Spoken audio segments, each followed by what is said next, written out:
Plays it on the Smith. McJanet crosses in the 18-yard box, headed out by Wilson.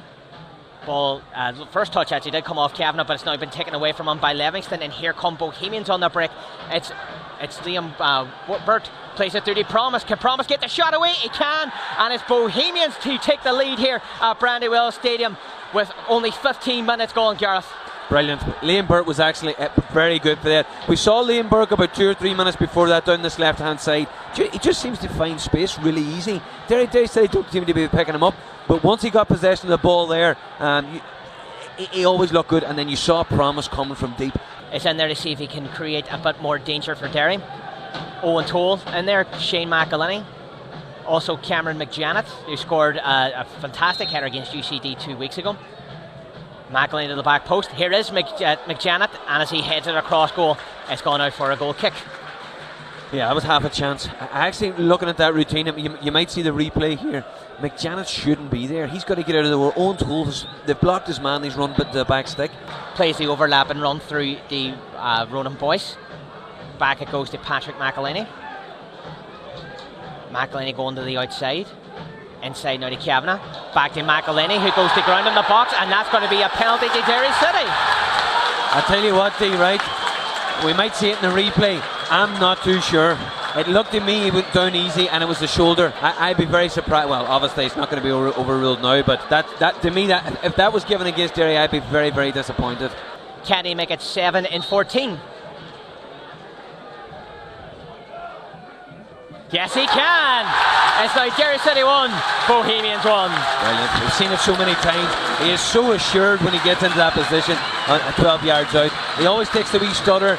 I personally don't like it. I'm a guy who just goes up and picks a spot. He likes to unsettle the goalkeeper, maybe off-balance him a little bit and then slide it into the corner. Brilliant by Patchy. To me, Wilson was too narrow in the first half. Whether it was Brandon Kavanagh or Boyce on the right back getting forward, they were getting in too easy. But I think they've kind of... McElhinney from distance, and that's gone over the crossbar, but Talbot definitely had that one covered, Gareth. That was ambitious. I mean, he must be. He's all of 38, 39, 40 yards out there, and Talbot is a quality goalkeeper. If you beat Talbot from there, there'll be serious questions asked. Tell you what, as a free kick as well, it's perfect. If you asked Will Patching where would he want to take a free kick from, it would be from here. Patching steps up on the right foot over the wall, and it's just gone whistling past the near post and gone out for a goal kick. Brilliant. Talbot wasn't getting there either. He was watching it. Again, brilliant. Being able to, it was just enough distance out from the goal to be able to get it up and down. But again, his technique and his quality from dead balls is... Operates as junior, but he doesn't get the better of Owen Toole. Livingston gets the slightest of touches, but it's been turned over again, and here come Derry City. Ball played over the top of the defence to Jamie McGonigal. He's got Akintunde in the box. He's just sent the defender for a bag of chips, but his shot quite poor and easily dealt with by Talbot. It still remains 1 each in this fixture. I think he was trying to pick out Akintunde there. It's not like Jamie, but when Jamie takes a shot, he usually puts way more pace on the ball. I think he's actually looking for Akintunde to run across the keeper and just to nick it in. Cleared out by McJanet, now towards Akintunde, touch back by Patching.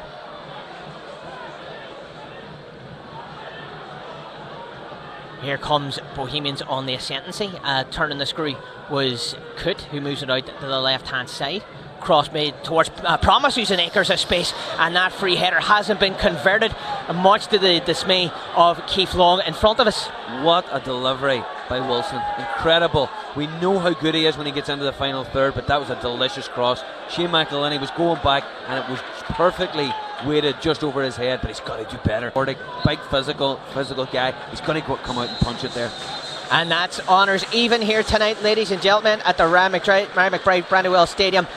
Derry City haven't gone 1-0 down thanks to Promise. Derry caught on the counter attack. Promise fed through by Burt, and in Derry City from the penalty spot with Will Patching.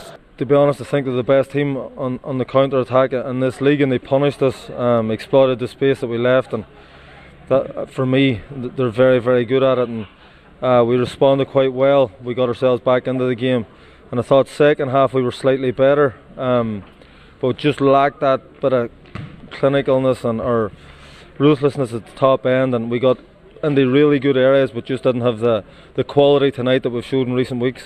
We're disappointed. We think it's a soft penalty. We scored. We played really well first half.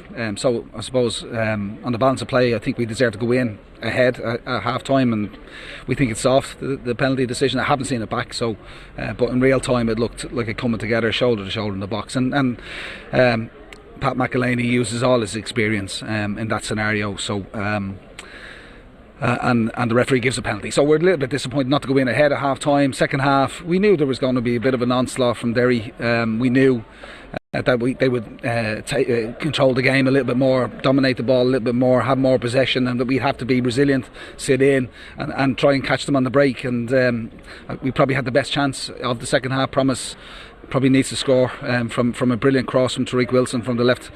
Promise needs to take that, and if we do, I don't really remember a huge amount of saves for James Talbot to make second half. We restricted them to chances from distance. We got bodies behind the ball. We frustrated the game, and like I said, we tried to counter, but we didn't have as many counter attacks and transitions in the second half as we did in the first half.